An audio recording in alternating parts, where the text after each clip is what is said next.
All right, I think we good. I had to actually unmute my mic. I got to make sure, you know, shit's Yeah, right. dog. We know. But yeah, no, we live. Yeah. We are live. Man, man, oh man, oh man. Hold on, now let me mute my joint. All right, boom. All right, I think we good. We got 9 people. Nope. Now we just went down to 5 people. What the hell? Just like that, 4 people because they saw your ashy elbows. Yes, that's why. Don't look at me like that. That's exactly why. Mm-hmm. Anyway, so episode 9. Man. Episode What a 9. time to be watching Snowfall. You know what I mean? Like it's What a it's time. it's doing the thing. It's definitely doing the thing. Whew. Woo. Man, that was a hell of an episode. Hell of an episode. Troy Spencer says OG Sissy Saint, but I ain't gonna say too OG much. Sissy Saint. OG Sissy Saint. We will talk about it. We have to talk about the thing. Oh But man. we gotta What a get through boss move. we gotta get through a whole episode's worth of content. What a boss move. We're gonna talk about it. Cause I mean, like Hydroglyphic says, so much to talk about. So much to talk about. So I'm ready when you are. Let's go. Snowfall, Season 6, Episode 9, Sacrifice. Boy, was there some sacrifice in this episode. It's the home stretch, y'all. This has been an amazing run, and where we are so far, I mean, at this point, it's already got to be on people's all-time list. Yes? No? If it ain't, you sleep. If it ain't, you sleep. Facts. This episode starts with the shits. Louie is packing up some bags in their $1 million mansion and hands them to her driver and asks for 5 minutes. She gets a page while walking upstairs, and Franklin informs her that the DEA is on their way to raid her. Franklin attempts to warn her, but they are already there. Louie tries her best to dip the fuck out, and dip she does. Hey, he good he even said anything to her. Yeah. Good he said she good he even said anything to her, because her ass 5 minutes she'd have been up there fucking around with her makeup in her room or some shit. Facts. While the police on their way up the stairs. Big facts. And we will talk about Louie here in a second, because some things rubbed me the wrong way about Louie as well a little bit later. Oso and Franklin have Teddy and KGB Man in the trunk. Franklin, not being a Caucasian barbarian, chains Teddy to the chair and duct tapes his mouth. No noose. Teddy warns that Franklin doesn't want to do this and that working with the KGB is a bad idea. Franklin's not paying attention to none of that dumb shit, and he tells Teddy that the bank opens up in the morning and he needs to make that call as soon as they open, and if not, he's getting capped. Teddy tells Franklin to be sensible, but we passed all that dumb shit. Sensible been gone, motherfucker. Sensible. He's sensible. Franklin. We gonna get to what he really means by be sensible in a second. Yeah. We gonna get to what he really means by be sensible. It ain't really be reasonable. It's why don't you realize your place is what it really is. Basically. Mm-hmm. Yep. Effion00 says, yo, Franklin and Teddy dialogue was epic, but I really did not want Sissy to... I'm not going to give anything away yet. Hold that thought. Hey, Effion, somebody had to do it, goddamn. Been waiting 2 seasons, okay? Since Brother Alton went to the ancestors, okay? Somebody had to do it, goddamn. No, somebody had to do it. Alton's just on the island chilling somewhere like Tupac. The fuck he is. Franklin and Oso then chain up KGB Man, but leaves the duct tape off of his mouth, and then puts a burlap sack over his head as well. V calls and then confirms with Franklin that everything has worked. Sissy and Leon show up, and Sissy tells them that the 2 men being in the room is a bad move. Franklin asks Leon to move bro to the garage when he leaves. Franklin then states that he made a promise and he intends to keep it, so he and Oso dip out. Okay, there was a lot in there, so like we that was the big chunk. First thing is very neat getting on the phone with Franklin and not saying anything about them contractions that we seen her have. at the end of the last episode, which is weird. But then again, if she had lost the baby or had the baby, ain't no way she's standing up, walking around, doing all the shit that she was doing in this episode. It's impossible. Facts. It's not impossible, but it's highly unlikely. It's pretty much impossible. Oh, for sure. For her, the within hours. So like at first I was thinking, oh, she's not showing up, and she didn't tell you that she went into labor or had contractions. She's not showing the fuck up. She's already gone, but then she shows up. Yeah. So I'm like, I don't know. Okay. Weird. I guess yeah, that was weird. It was definitely weird. Yeah. Mm-hmm. What was after that? Sissy shows up. Sissy and Leon show up. Yeah. So the only thing that seemed a little bit inconsistent, I feel like, with this episode was what Sissy actually wanted out of this situation to a certain degree. So she comes in and she asks Franklin, she like, it seems like she's at peace with the idea that Reed's gonna die here. Mm-hmm. Right? And then we see it shift a little bit towards his end of the stay there, and then we go somewhere completely where we didn't necessarily expect it to go towards the end of the episode. So it was like an evolving viewpoint for her, but she was very, very strong about trying to pull Franklin to her side at each time. It was like, okay, well, you wanted this when you walked in. You wanted this towards the middle of this.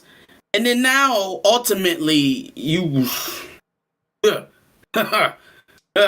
a hell of a way to send us off. Sure. You know? Absolutely. But it didn't really seem like she wanted the same thing at each point that she was asking Franklin to step back. It was like, oh, I want him dead. Oh, I want him to get, taken, arrested by the, I guess we'll get in the meat of that. But it was like, well, if you want him arrested, does it matter who arrests him? Or if you want him captured in some way, does it really matter who captures him? So it got a little weird at certain spots, but all in all, chef's kiss of an episode. For sure. And we'll detail kind of, I guess, what she's thinking about at each point, like you said, but yeah. Just wanted to kind of highlight what was happening at this point. She's walking in and she's expecting Reed to die in this chair. Yeah. Is where we're at. Yep. And she is right that having them in the same room is a little wild. Having KGB man who's always plotting and Teddy's plotting ass together. What exactly are they going to do? They're going to sit there and plot and try to figure out a way to get out of this somehow. Okay, let's spitball. Let's spitball. How do they do that? Even if they're not successful, they're going to sit there and try to figure it out while he's gone. Okay, let's have some ideas. What could they possibly do to get out of this situation? Considering the both of them at least tried to get out afterwards, using Sissy specifically, lying to her, they could have came up with something. I wouldn't have wanted them in the same room at the very least. That's all I'm saying. At that point, I don't think it mattered. I don't think Reed was leaving out of that room until he gave Franklin some money. So I don't think it mattered. KGB man was literally only there for cover or having a bargaining chip with the CIA, right? So nothing you talking to me. I'm not making no deals with you, boy. You are bait. Right. I'm not making no deals with you. You can't convince me to make any deals with you because there's no deal that's more advantageous than the leverage that I have at the moment. Reed is ultimately fucked. You're either about to give me my money or you're going to die. Those are the only two options. There's no deal to be made here. So it was like there's no opportunity. There's no conceivable reason for me to let either one of y'all go free with an opportunity to do nothing. He even told the dudes to shit on themselves. He said, if you got piss, you got shit, go ahead. Ain't nobody unlocking you and we're not taking you nowhere. Right. We're not even about to have the slightest opportunity for you to use your expertise against nobody in this building. You're going to sit there in that chair. You're going to give me my money or you're going to die in that chair. But I think we know Franklin is focused on that money, so he is not going to be swayed very easily. Sissy very clearly has some things that but she's not in control. She's not the shot caller. She ain't no decision maker. As she showed 3 times in this episode, she has no influence over Franklin. She cannot make Franklin do shit. And the only person that's making decisions there is Franklin. But she's the temporary person there in charge, though. For the time being. They knew she wasn't about to cut him loose. wasn't about to let him go, and Leon wasn't about to let him go. Leon also had some things what, to possibly what exploit. opportunity would they have had to get away? I'm just saying, I wouldn't want them in the same room. That's all. I wouldn't want them in the same room together. I don't even know why it's advantageous for them to work with each other at that point. Like, to make it out alive? My government wants you dead. Oh, my government wants you dead. The very second that either one of them is free, the other person's life is at immediate jeopardy. So why would they help each other at that point? Because they want to make it out of this situation alive. Maybe they're desperate to make it out of this specifically alive. I don't know. It didn't show itself to be a factor in this episode. I didn't really think it. From everything that we got from the two characters, Ruben and Reed, and what their missions are, what their objectives are, it didn't make a whole lot of sense for them to be like, all right, let's team up to get out of here, and then we'll deal with this later. It's like, nah. I'm almost as much, I'm in as much danger with this person as I am Franklin. He's my target. Yeah. He is the objective. So like, it doesn't behoove me. Yeah, no, it didn't play out that way. I'm just saying, I'm gonna make sure it doesn't. You know what I mean? I don't know. That's just me. All right, we got a few more comments now. Polo Boy says we in here because we are in here. Episode 9. Fuck with it. Hydroglyphic says Veronica's leaving with the bag, which, I mean, that was one of my predictions early on. So, how's she gonna get it? It's in the escrow. How's she gonna get it? Thing. Now, at this how's point, she gonna get it? Knowing what we know now, how the hell she gonna get it? Polo Boy says glad Oso made it out a true day one. Absolutely. Hey, I told y'all. My boy Oso made it out. A couple more scenes. Troy Spencer says OG Sissy Sane was flip flopping a little bit, which. Yes, she was. Yes, she was. Route Irish, a new name to the chat, says, why would Alton go peacefully to a PR prison anyway? No way. This shit ain't even sound right. It sound like bullshit. I never even believed it when he said Alton's not dead. I'm like, boy, you don't want to get beat up. That's what it is. You was one of the weakest agents when it came to torture in your class. I could tell. Yeah, I can tell. My man's barely made. He didn't even make it through a whole 24 hours. That's weak. That's a fact. Weak. John McCain had all of his fingernails torn off. Oof. Yikes. Teddy's weak. I would have been singing day one too. I'm just throw that out. DeMarcus Vaughn, who is on the Snowfall and Power episodes like crazy, says Louis should have taken out Buckley for lying about Jerome not paging him, but Scully is rubbing off on Louis. We're gonna get there. And then he gave us $5 and says, Man Boy was right about family turning on Franklin, and Franklin betrays Sissy for the obsession of the money. Facts. I don't know even if she feels like she betrayed Franklin. I feel like she feels like she saved him. I feel like she felt like Franklin was going to drive headfirst into a wall to get this money and not even realize that even now that Reed is dead, like now that before Reed was dead, when he had Reed in custody, Franklin is his own worst enemy. Right? Like this idea that he can't chalk it up, right? The sunken cost theory. I'm so deep in. I have to keep going to try to get something back. I've already lost so much. I can't leave here with anything. That's usually how people go broke in Vegas. Yep. It's usually how people go broke in Vegas. Absolutely. Right? Chasing the get back. And that's all Franklin's done. He doesn't see it that way because this is money that he's worked for the last 6 years. He's done a lot of dirty shit that he probably didn't want to do to get to this moment.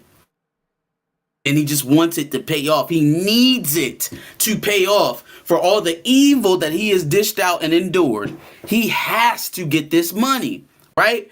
Sissy sees it as, look, if you keep going that way, you're going to destroy all of us. You're going to destroy yourself. It's over, bro. Yep. It's over. We done did everything we can do. Put a bullet in this man. Let's get out the country. Facts. Route Irish says Franklin doesn't need to listen to anyone. Every time he does, things get worse. I feel like had he listened a little earlier, maybe some of this could have been avoided, but ultimately now he's in. He's in. He's going to get his bread. Yeah, I mean, he in kind of deep, man. Y'all kidnapped a CIA agent or a CIA affiliated agent. Yeah. A CIA affiliate. Yeah. Yeah. But y'all in it kind of deep. And that's why it kind of got weird to me at certain moments where they were kind of deliberating over what to do next. It's like, so what you think, sissy? You just going, okay, here, Ruben, take Reed, and yeah, we out. Bye. And that's it, huh? Your son's name not coming out, your name not coming out. Nothing about your role in this criminal organization from the CIA all the way down. Y'all free and clear to go. We just won't Reed. That's what you honestly believe. Even after the man told you that, well, we got episode to get to, but like, he kind of confirmed to you that he's not to be trusted. Yeah. Last one, DeMarcus Vaughn says Cassandra could still help Veronique get that money from Teddy's account. That's going to be tough because who has that password? Well, yeah, nobody has the password. But at least they have the account numbers now. Now they know where the money actually is. Maybe that helps. Maybe. We'll see. All right. Louis must have called up Buckley, which, yeah, she did. I don't know why I said must have. Of course, Louis is mad at Franklin again. Like, come on, bruh. You mad because Franklin put you here? No. Franklin told you that they were coming and warned you and got you out of the house. Louis says she's got a spot in Ohio with a mill, and Buckley demands half to help her out. Crackhead shit. I mean, it's $500,000, so I mean, yeah. Man, nigga, he was like, $500,000. You know how much crack that is? Oh my God, yeah, we're going to Ohio, baby. Oh man. It says high in the name. He got excited as hell. KGB man can tell Sissy is in the room, and he tries to play Sissy and tell her that Franklin is in trouble. Sissy's not dumb, so she seems to not be listening to his dumb shit. But then KGB man says the KGB has videos of Franklin and that his superiors have their hands on said videos. Sissy appeared to not be stupid originally, but now she seems to be considering KGB man's deal.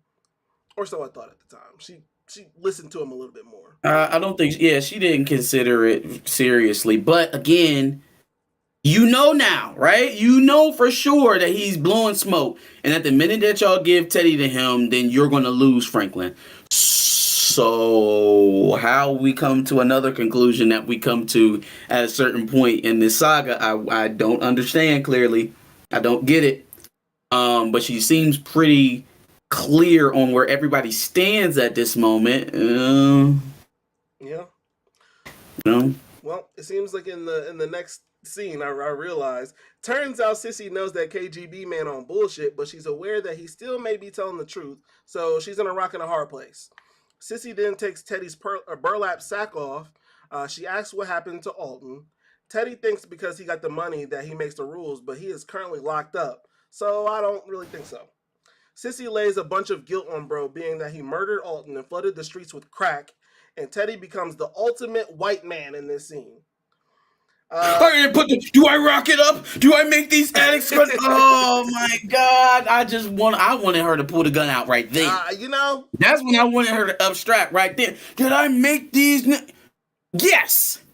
Yes, you strategically place kilos of pure cocaine in some of the poorest neighborhoods in Los Angeles for the implicit reason of creating a addict driven product that you could perpetuate to help you fund a war in South America. So yes.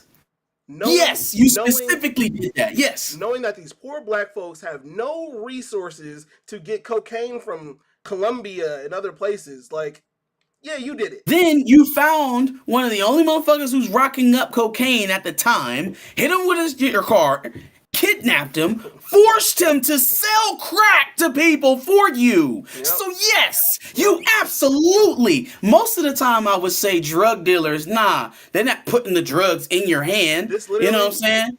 Drugs kind of sell themselves. No.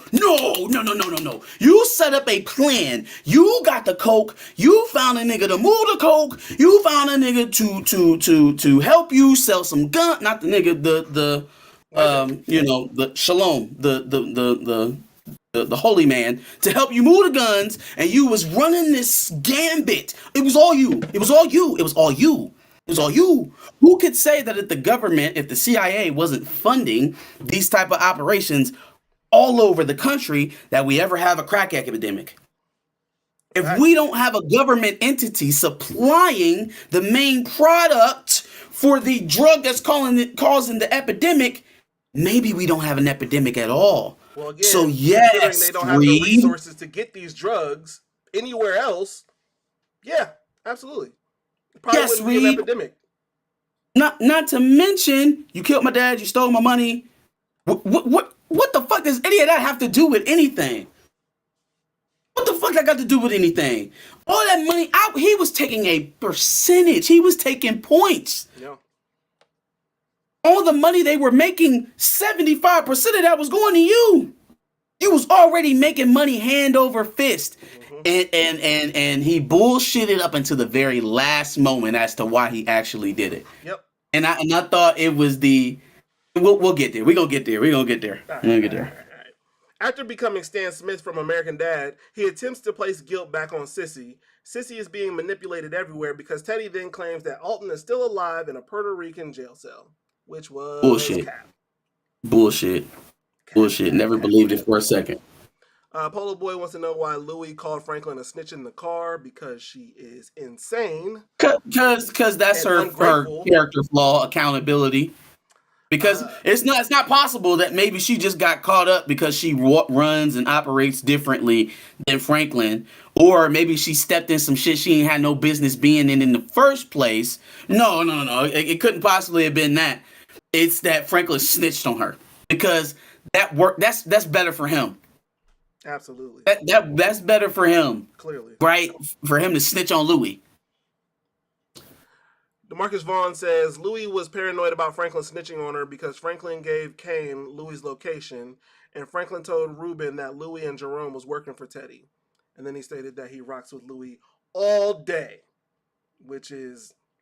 Is that a real comment? I was going to say unpopular sentiment, to say the least. Yikes, fam. Yikes. Well, first of all, they never acknowledge anything about Franklin giving up. They never acknowledge that Louie knows, right? That would make sense. I wish they would have given us that moment between Franklin and Louie, because it would have given us a valid reason for Louie to be salty at Jerome. But the same kind of empty, mindless anger that Louie has had towards Franklin this entire season has carried over into her reasoning for blaming him for Jerome's death. Even if she're talking about the fact that they gave her location, they helped them sit on the stables, right? Even if that's the case, that's what she's salty about, right? Bam, all I had to do was let you die for Jerome to live. So there's no logical track here to say, oh no, you directly caused Jerome's death. It's directly your fault. Bullshit. The man you let go in the episode is more responsible than Franklin. At least Franklin was there busting on his side. Your homeboy was smoking crack. Yeah, ignoring him. Hey, don't do that with me, DeMarcus. Don't do that. We'll be in here arguing all night. Talking about Louie. Let's not do that. We gotta, recap the episode. Yeah, we got a recap to get to, but later in the comments. Plus, I like DeMarcus. He be commenting on shit. Anyway, Franklin gets Oso to where he needs to go in order to flee for safety. Oso wants to make sure Teddy doesn't come for him. After asking what he's going to do when he leaves, Franklin suggests wrestling, and they have a nice little full circle moment, because that's how they met. And my man's made it out. Yes. And my man's made it out. He gonna find his family. He gonna find Lucia. Lucia, I want you to meet my family. I don't think that's be my family and my wife. But, you can also be my wife. Yo. In the middle of getting her to Ojai, Buckley says he's got to piss, leaving Louie as a sitting duck, but she's not dumb. So she finds a gun and then demands his pager and finds that Jerome did actually page him. Louis then demands his keys and tells him that there ain't no spot in Ojai or money in the stash. Got his dumbass crackhead ass. Hey, imagine having that monkey on your back so bad that you need to pull over on the freeway to go smoke some crack. And I've never seen no. I can't say that I'm proficient in the ways of smoking crack, but the way he hit that shit, boy, I was like, did he put it in the blunt for a second? But then I seen the ball at the end. I was like, okay, yeah, no, that's crazy. Nigga shook that bitch up.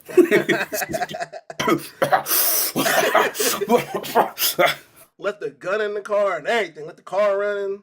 I'm gonna hit this. Bozo, absolute loser, and you should have put a cap in his ass. You just shot him right there. The hell with his kids. Right. Fuck them kids. Franklin pulls up on Teddy, pulls the burlap sack over his head, and is polite enough to give him some water. Teddy asks how much he paid for Oso to turn on him, and Franklin ain't got time for the bullshit. He then calls him out for manipulating him, and even goes so far as to claim he doesn't give a shit about whether or not Alton is dead or not. Teddy claims he doesn't know the account numbers, and Franklin plays a game of Russian roulette with him. Teddy wonders if Franklin is using blanks, and Franklin shoots one in the air, and Teddy realizes how bad this nigga is not capping. Sissy comes into the room to stop him. It would seem Franklin and Sissy have a game of good cop, bad cop, even if they don't know it. Hey, look, Sissy. What the fuck are you talking about? What the fuck are you talking about? You walked in here, you're gonna die here. Okay, talk to Ruben. Well, if I turn him over to Ruben, he just gonna burn us, so we can't do that. Okay. Talk to Teddy. Oh, Alton's alive. Okay, let's just give him to the KGB. Let's just give him to the KGB, Franklin. That's what we need to do. I thought Franklin was done for if you gave him to the KGB. I thought y'all was done if you gave him to the KGB. What the hell happened? Yep. What are we doing? What is this? What is back? Unless she secretly planned to kill him when like, okay, boom, Alton's alive. Okay, if you lying to me, I'm gonna kill you. If you lying to me, I'm gonna kill you. Unless she made that decision right then at that point, at which case she would have to have him outside of, or she needed him alive to find out if he's lying or not, obviously. Yep. And they need to have some type of control over how it's going to go down. So if she give him to the KGB, she can question him one last time, just like she did with the CIA, right? Mm-hmm. I just don't get what her beef was with it being the CIA versus the KGB. Somebody gonna have to explain that to me. Yeah, I got nothing. Effion00 says Buckley used the word piss just to smoke that pipe. Yeah. I gotta take a piss. Right. Young Slim says Franklin robbed his uncle and Louis. That's what started the beef between them. Franklin said was out. Oh, Franklin said he was out, and Teddy stole his bread. That had nothing to do with Louis, except the fact that Louis stole. You're forgetting some events. Louis and Jerome wanted out of the business. They wanted to break out, right? Okay. Franklin said no. Then they came back. They asked again. They wanted lower prices. They wanted better prices on the keys. Mm-hmm. Franklin said no. Yep. Right? The wedding. They have officially made it official that they were breaking off, and that they were not going to be working with Franklin anymore. That same night, they took out a hit on Kane. Kane, who Franklin just pieced it up with and deaded a war. Okay? Shot 1 and 2. Leaving the business, which was them first, not Franklin, them. Shot 2 was shooting at Buckley. Stealing the plug. Step 3 was backdooring Franklin for Reed. And the only opportunity that Reed had to take that money from Franklin, right, was because he knew, oh, I got his replacement already. The only reason why he could do that is because I got somebody already. Mm-hmm. I got somebody in mind. Yep. Because she had already worked with him plenty of times. She'd already worked with him, somebody that she trusted. He doesn't have a backup plan for Franklin. There's no way he accepts those consequences that he's talking about. Absolutely. Agreed. He doesn't rob his aunt and uncle until after Reed takes the money from him. By that time, they've already ordered the hit on Kane, and they've already separated from the business. So I'm not. Kane's already in. I'm not understanding what you're getting at in terms of it not having to do with anything. Those were the main reasons for them shooting at each other. Yeah. And then I guess we're excusing Jerome for killing pistol whipping Black Diamond to death. Yeah, yeah. Yeah, we're excusing Jerome for pistol whipping Black Diamond to death. There was so much in this season. Sheesh. Yeah, I was about to say, man, we got to tell it all. Tell it all. Franklin is a monster. Yeah. He's a monster. But he's not. He's the devil, worst. But he ain't the worst. No, he ain't the only devil. He's just the only one that's admitting it. But he's in a game that breeds. He's in a game that breeds devils. So, Route Irish says Oso played the fool, but in the end was the smartest player on the board. Facts. That's a fact. Tony Robinson says Josh and Marcus was goody. What's good, my guy? What up, dog? What's cracking? Fion00 explains Louis backdoored Franklin. That is what caused all this. Troy Spencer says, Slim, are you insane, my guy? Franklin went and asked Louis for help because Teddy stole from him, but Louis wanted. And she turned her back on him. Yep. At the same time, she's trying to murder the dude that he just pieced it up with to keep everybody safe. 3410 like that's before Franklin ever even thought about sending a hitter Louis or Jerome's way. He went to them for help. Yep. 3410 says Diamond had it coming for shooting Louis. I'm just saying. Okay, so by that logic, Homeboy should have put Scully should have put a bullet through Jerome's head and Leon's head. By that logic, Leon and Jerome should both be dead by Scully's hand. By that logic. Well, arguably, if he was still the old Scully, he would at least. Well, no, but that's my point. It's like the implication there is that beef doesn't die. Yeah. That your right to come and get that blood back lasts forever. Okay, well then Scully should be shooting at Jerome, should be shooting at Leon, should be shooting at Louis. Shit, she was in the room when Khadijah died. That would all be happening if he didn't hit the ayahuasca, fam. Like, he hit the DMT one too many times, and he's at peace with himself now. Yeah, I guess. All right. Sissy asks Franklin to let it all go, and she just wants to see if they can get the tapes from the KGB for Teddy. Sissy gets told that she's too late from preventing Franklin from being a killer, which was nuts. Lee confirms. People are killed. It's facts, but it was just nuts that he had to tell her like that. Anyway, Lee confirms that what Sissy is saying is right because he did kill Scully's girl after all, so he would know. Franklin confirms to them that he will get his money back because everybody breaks at some point, which, boy, do they. It's that sunken cost. You gotta. At some point, you gotta cut it. You have to cut the line at some point, or else that thing is gonna drag you in. It's like a marlin out in the middle of the sea. That thing's gonna pull you under. Yeah.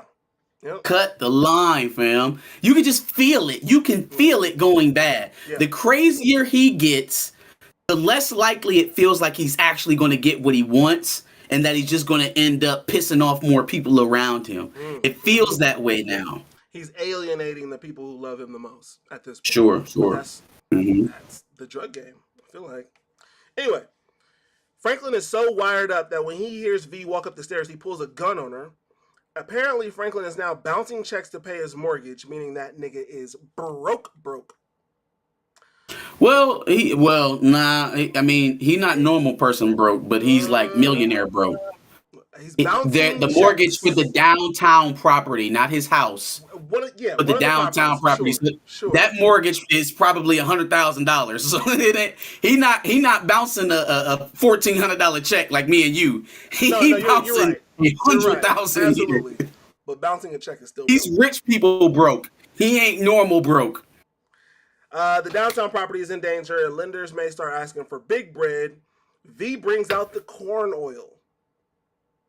Hey, yo, what the fuck was you and your mama doing? How you know better torture tactics than me? I am a gangster. But you know what? Up until that point, though, I was really asking. I was like, so are we gonna turn up the heat? You gonna like stab him in the leg or beat him up, punch him, pistol whip him, something? Literally, because up until that point, they hadn't done shit. Literally turns up the heat. Yeah, no, they made some kettle corn. V tells a story about her scamming Canadian bacon. Yo, chill out. V tells a story about her scamming ass mama, and the moral of the story is that hot oil burns the fuck out of human skin. Teddy begs Franklin not to hit him with the hot oil, but it doesn't work. Bam, give me my bread. What? Yo, I swear to God, man. And when they really get to it, it doesn't make complete sense. Like it's not logical. I don't think any reasonable person would go there. But it lets you know how lonely certain people are in this world and how far they will go to try to, like, clearly Reed is a broken person, right? Yeah. And so he doesn't really know how to interact like a normal human being. He can't seek normal relationships. He can't foster normal relationships. He had a wife. He has a son. He's estranged with both. Estranged with his brother for many years until he brings him back and gets him killed. Yeah. Father hates him, won't speak to him now. Like, he is not, that's why him and Marissa work, is because he's not used to fostering typical relationships, and Marissa is a weirdo. So they're a match made in him. Absolutely weirdo. Speaking of Marissa shows up to meet with the CIA handler Havermeyer. He tells her that he's not here. He tells her that Teddy's not here, and she asks who he is. That's when he tells her that he needs all of the information about the last time she spoke with Teddy, because obviously he's missing. We go back to Teddy, and Teddy looks like morning toast with strawberry jelly, but he still hasn't broke. That shit is crazy. That shit. Yo, that shit was nuts. That shit was nuts. Mans tells him why he stole from Franklin, which was all bullshit. Because again, he's telling everybody bullshit about why he stole. Oh, it's my money, and I do what I want with it. Bullshit. Again, bro, you got your cut. And like he was taking all this money himself. You got your cut. This is what I earned. So what? Are you literally trying to argue that I'm your slave? Is that what's happening right now? Every dollar I make belongs to you, and if you decide that I no longer need money, then that's just the way it is? No, not really. Not really. Because even though I do think there's a hint of white privilege and a little bit of white supremacy in what Reed is going on, I think most of that part of it is a cover for what the actual reason is that Reed is a very lonely person who doesn't have very many genuine human connections in life. Franklin was one of those genuine human connections because they kind of are one and the same. They're kind of the same person.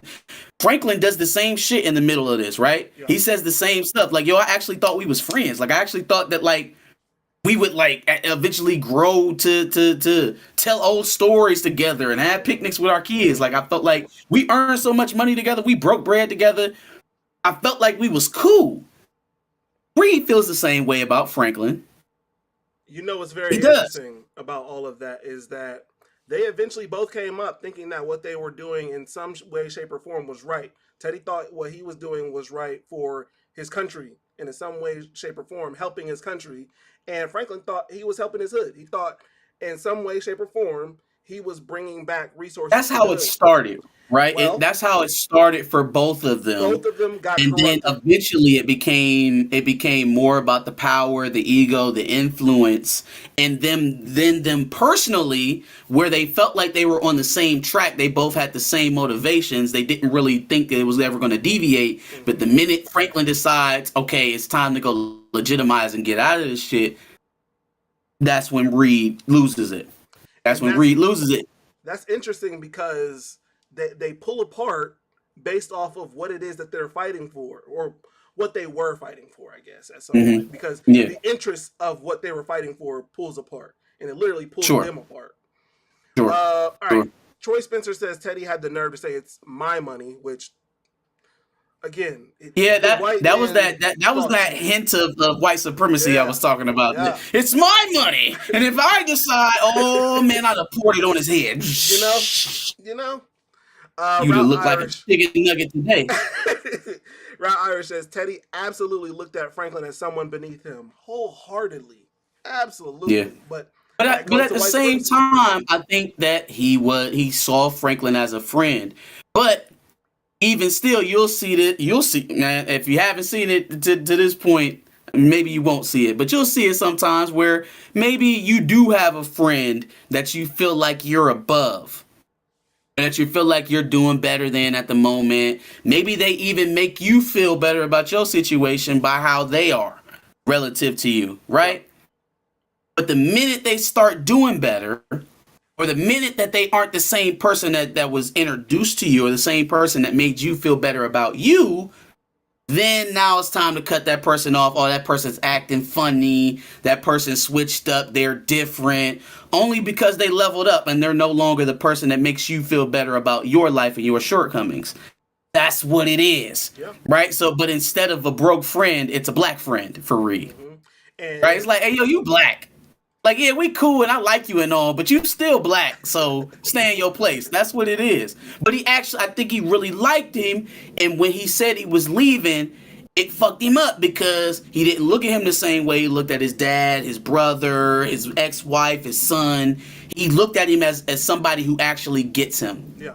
Right? And we know Reed is lonely as shit because when he was talking to Ruben 2 episodes ago, he was like, man, it's crazy, but ever since you've been here, I low-key felt like it was somebody else in here that understands me. And it's been weird because I lost the other person who I was doing that before, and I took all his money, and now he wants to kill me, but that's a long story. But in any case, I really do think that Reed was genuinely hurt, and because he's such a broken individual and he doesn't know how to handle that type of feeling, his reaction, instead of ignoring him or saying petty shit to him online under his Instagram pictures or some shit, he stole $70 million from him. And that's like the equivalent of ghosting your friend.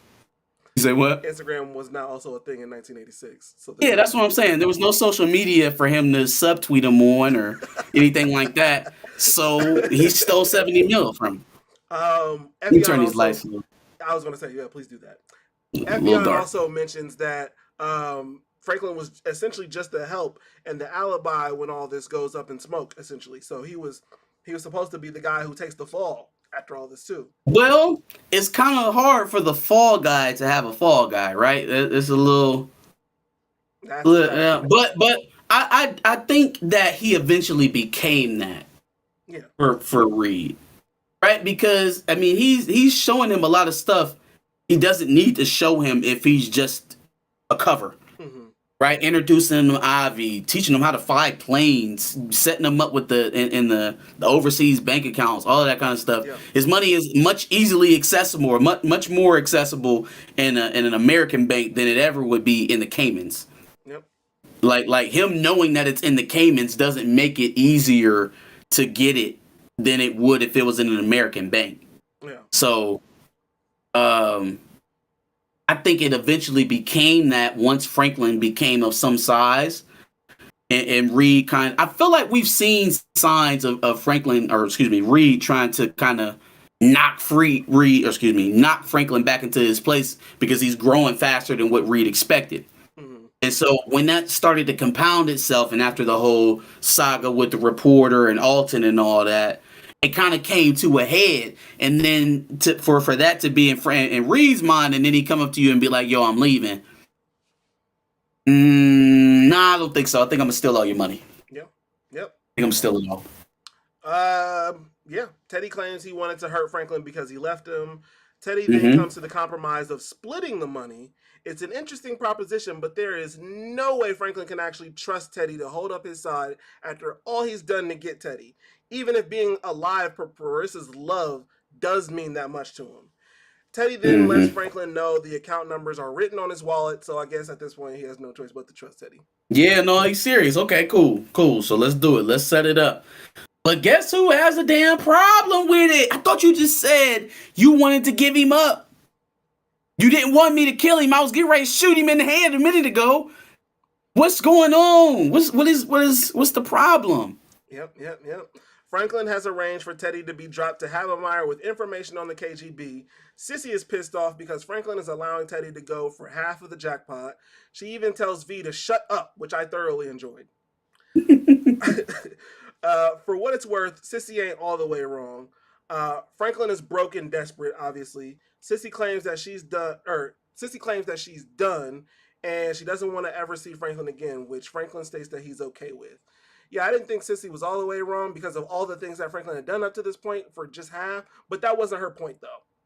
She was just concerned. I don't think it was her, but it's still confusing because you just got done telling me let's just give them to the KGB and let them figure it out. What's the difference? Well, I can tell you what the difference is. The difference is $37 million. But why is that such a bad look at everything we've been through? And that's her point, I think, at the same time, is that we've been through all of this shit. Like, is this really what we're doing? I don't know. At some level, she's kind of right, but she's not all the way right. I don't rock with her the whole way. I just don't get it. I don't get it why it was like, okay, dead, KGB, not KGB, dead. I'm gonna be honest with you. I think I just wanted him to go for the full $75 million. I'm just like, dog, you did all this shit. Get the $75 million. But I understand. At some point, we would have started taking stuff off. We would have just started taking fingers, feet. Yeah. Like, hey, look, man, we're gonna have to turn this up because my mortgage payment is due. You know what I'm saying? So, no more talking. Absolutely. No more talking. Sissy drives Teddy and Franklin to the spot. After walking up to the handler and Teddy initiating the call to the bank for the transfer, Sissy walks up to Teddy and asks the prison that Alton is in. Now, right here, Teddy has a few choices. He can answer this question truthfully and in so doing it politely or savagely. He can also ignore the question. He could tell her a lie, but there's really one of those options that will get the result that happens next. Teddy answers honestly but savagely, letting her know brutally honestly that he was lying in her face just to save his own life and that Alton is indeed dead and how he did it. Sissy walks off for a second, seemingly collecting her thoughts, while Teddy continues the conversation and then bop, bop, bop. Sissy done shot this man before he could utter the password to complete the transfer. Sissy. OG. Sissy. Saint. You not about to live, fam. The only criticism, ma'am, just let him say the password. Why did you let him get that close? You let him get that close. Just let him say it. Bruh. Like, she literally waited till this man said, and the password is blah, blah, blah. Oh. You could have shot him, and so many opportunities in between here and when y'all met up with Habermeyer.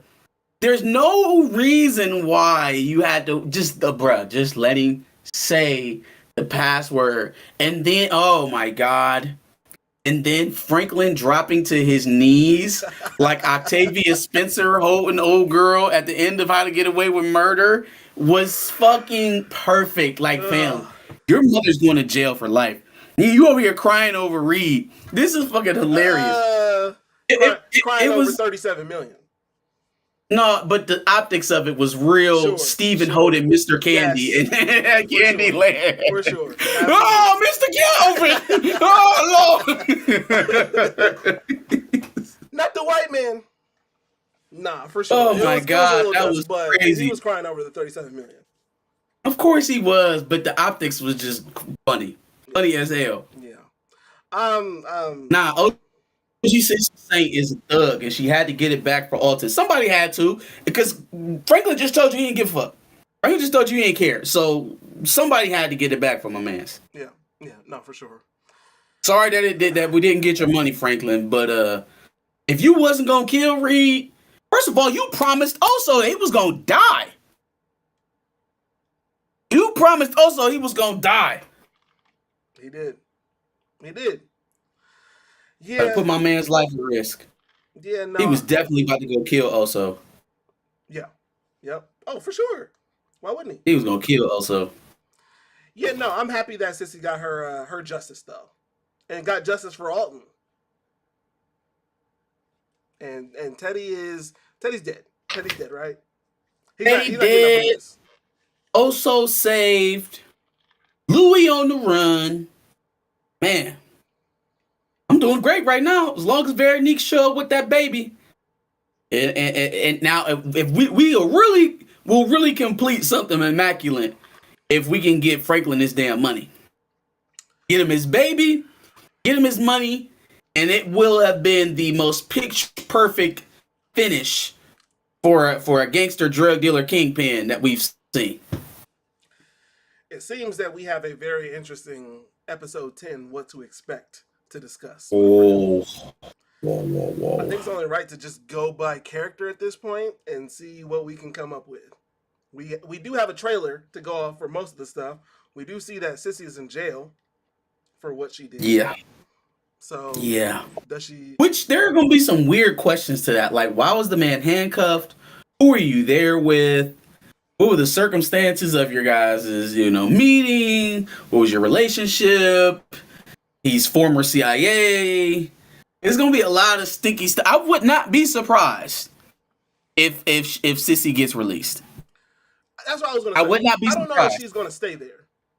Yeah, no, this whole situation stinks to high hell. And it would not surprise me if a call came in from way up to drop this case. Yeah.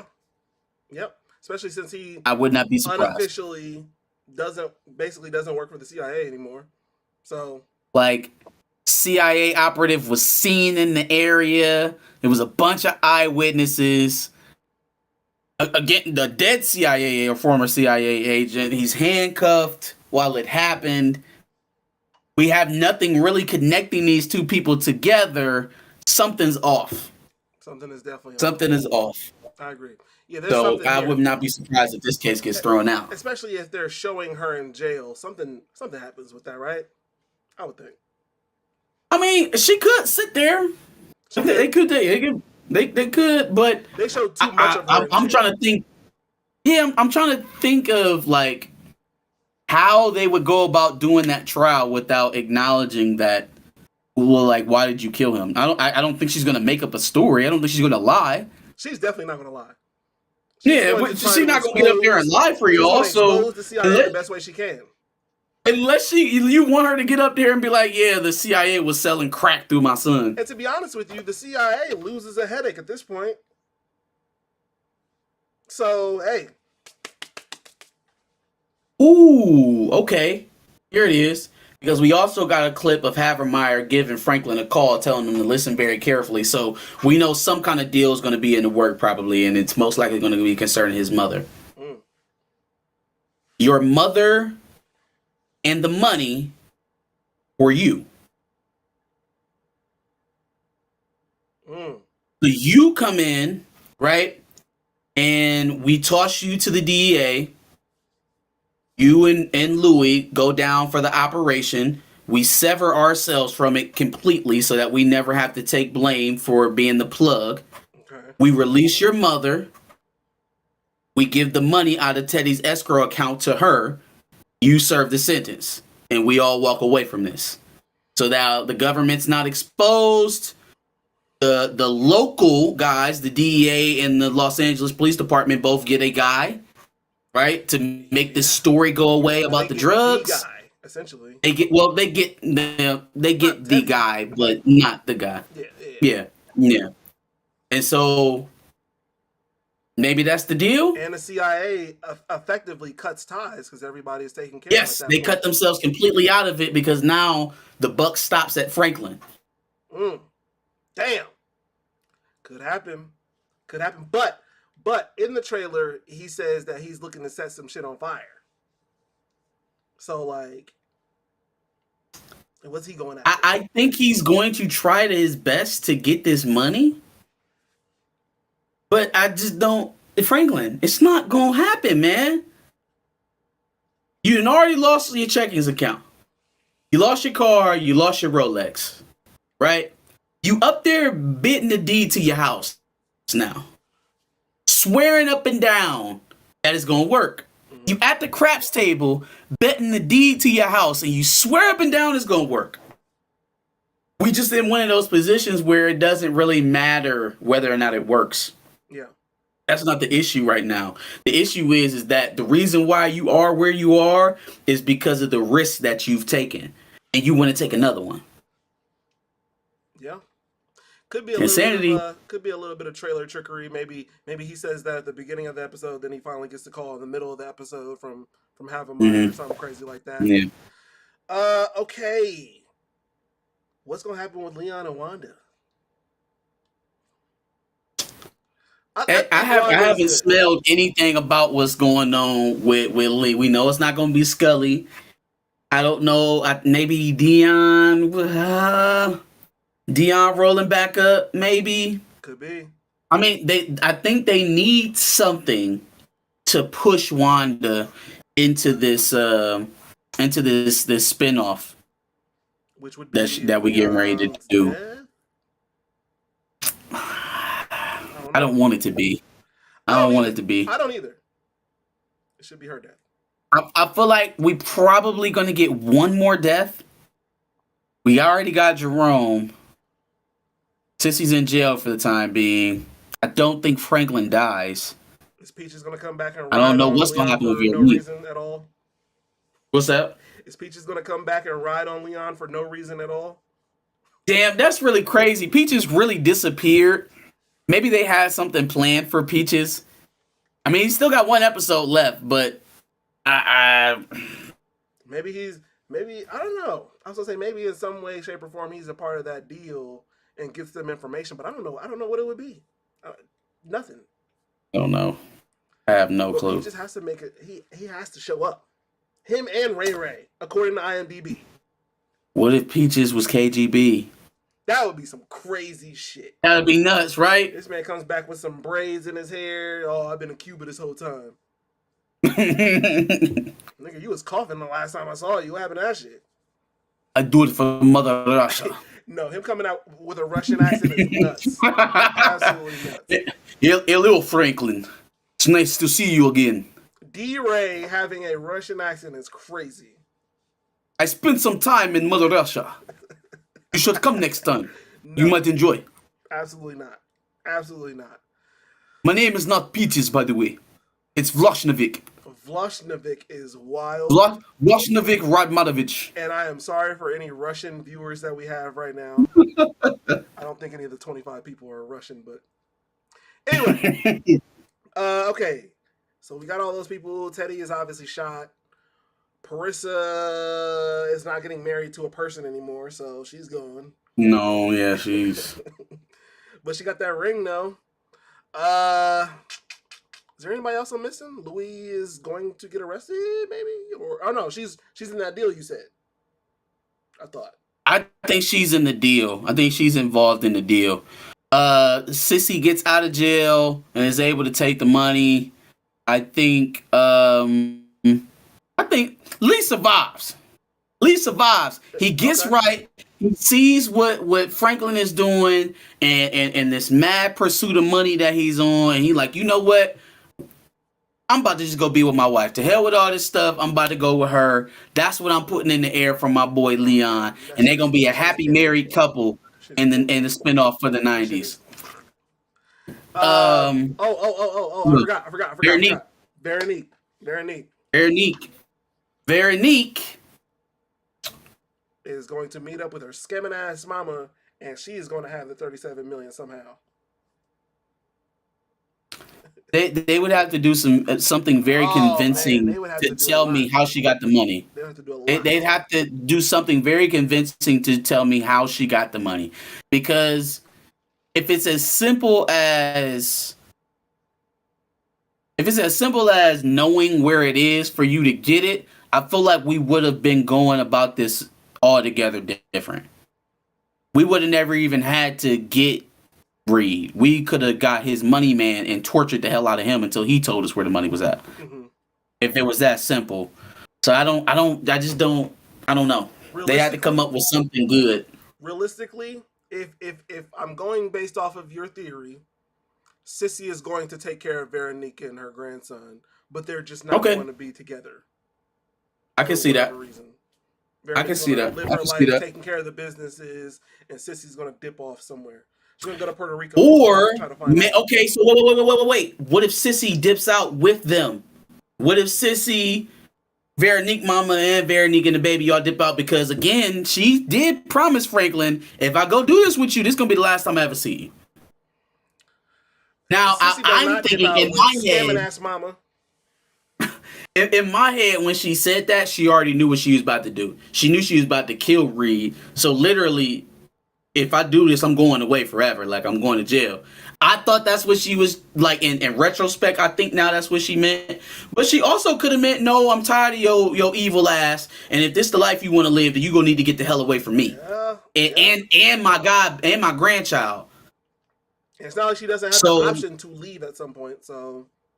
Scamming ass mama is somewhere out there. She does, but at the same time, I feel like she knows that Veronique is very connected to Franklin, and she's obviously sticking in his corner because she's the most loyal character on the show. Don't even question my man Saint. Yeah. She be right there. Yeah. Come on, baby. I got the canola oil. Heat this up. Pour it on him. Yeah, she is connected. Chat, remind me if there's literally any other character that I'm forgetting. I think we've covered everybody. Literally, the summary for the next episode is the saga comes to an end. Thanks. That's thanks, it? Google. Right, yeah, thanks. Appreciate it. I don't think I'm forgetting anybody, though. I think that's everybody. Are you calling a Peaches appearance?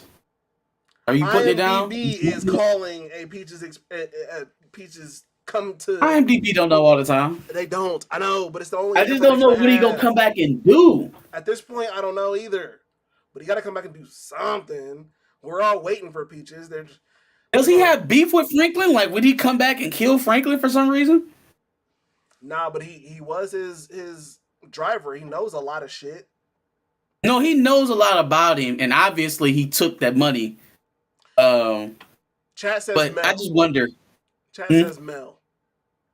Mel hasn't. What the hell is Mel gonna come back and do, y'all? Mel is nuts. What the hell is Mel gonna come? Franklin said if I ever see you again, Mel, it's gonna be over with. And right now, it's not the mental space for him to see her. Absolutely not. I think Mel is done for. I think they brought in Veronique to kind of be her de facto replacement somewhat. I don't know. I don't think Mel's coming back. IMDb didn't say nothing about Mel, but it did say Ray Ray though. Is the episode an hour or 2 hours? I don't think it's 2 hours. I think they're going to end it in one, but I would love to see 2 hours. Man, this is going to be one of the better finales. I feel it coming on. I think they're going to stick the landing. They've done very well so far. Emotional, exciting, compelling, really satisfying in some of these characters. I felt like they completed Reed's arc very well. We're coming to a climax on Franklin's. Yeah. Yeah, oh, he dead. And it ended the way it was supposed to. Because Franklin even said it. In any other story, the guy that looks like you always wins. You will always find a way to win. Not here, bruh. Yep. Not here. Even when I thought I was giving you a way out, nope, you're dead. You're dead. You're fucking dead. Yeah. Well, okay, I guess Polo Boy brings up an interesting point that Mel knows a lot about Frank and probably plotting on off screen after he killed her pops. She does know about that, but I don't think that's she knows what Franklin was when he started initially. She don't know shit about shit now. Yeah, that's a fact. But she don't know nothing about the organization. No. Killing her pops. That is a crime. She ain't got no proof. Yeah. She didn't even have no proof when she was talking to the reporter. She ain't had no proof. Yeah, that's true. Effion00 says, oh, the girl that the KGB shot comes back. they did tell me in the comments of the last video that she was wearing a vest. Like those agents wear a vest, so she didn't die necessarily. That's what they were saying. I mean, there's definitely area above in the U section of the vest, but Sure. I mean, maybe she's alive. What the hell is she gonna do? What is she gonna do? She would only have information on the KGB guy freeing Oso at that point. So that's really They're not gonna find Oso. They're not gonna find him now. No, not Oso. They would have information on the KGB guy because he came. Oh well, maybe, but she doesn't know where he is either. She got shot and passed out. Yeah, I don't know. Shout out to all these people in here, man. We got 25 people in the chat right now.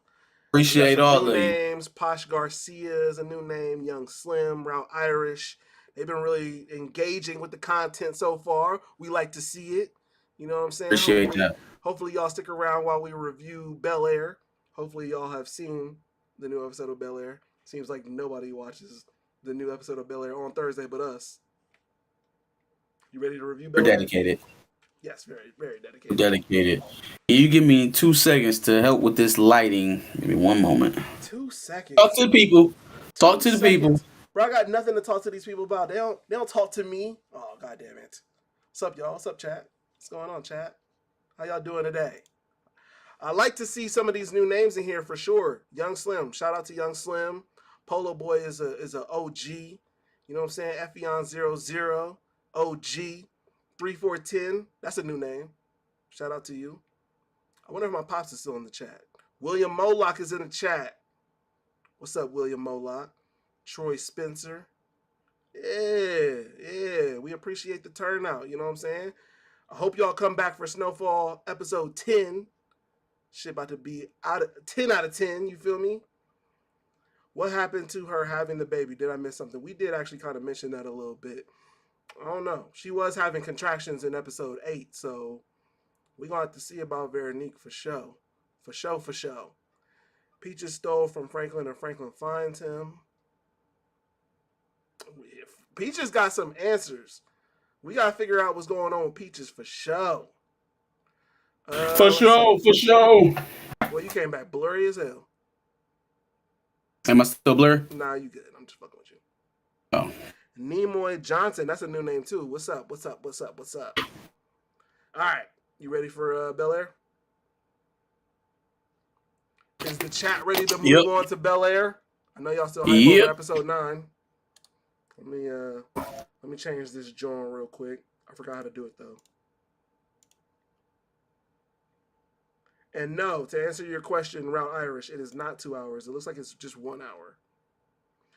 Do you plan on recapping another show once Snowfall ends? That's a really good question. What else is there? Is there anything that's starting? I thought something was in June.